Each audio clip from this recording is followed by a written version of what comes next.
सियाह होंठों को नर्म कुदरती गुलाबी होंठों में तब्दील करने के लिए कुछ मुअस्सर घरेलू इलाज ये है। लीमू और शहद का बाम। चंद कतरे लीमू के रस के शहद में मिलाएं। रोजाना 10 से 15 मिनट तक होंठों पर लगाएं। लीमू सियाह होंठों को हल्का करता है और शहद उन्हें नमी बख्शता है। नारियल के तेल की मालिश।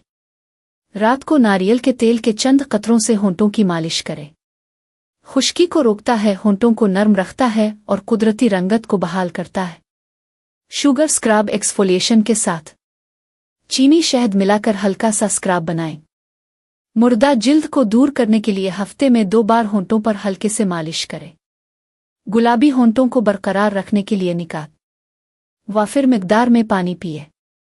सूरज के नुकसान से बचाने के लिए SPF के साथ लिप बाम का इस्तेमाल करें। अगर आप चाहते हैं कि आपके होंठ हमेशा गुलाबी, नर्म और दिलकश नजर आएं तो ये घरेलू टिप्स आपके लिए बेहतरीन है। कुदरती अज्जा जैसे शहद, नारियल का तेल के इस्तेमाल से आप अपने होंठों को नमी बख्श सकते हैं और उनकी कुदरती रंगत वापस ला सकते हैं।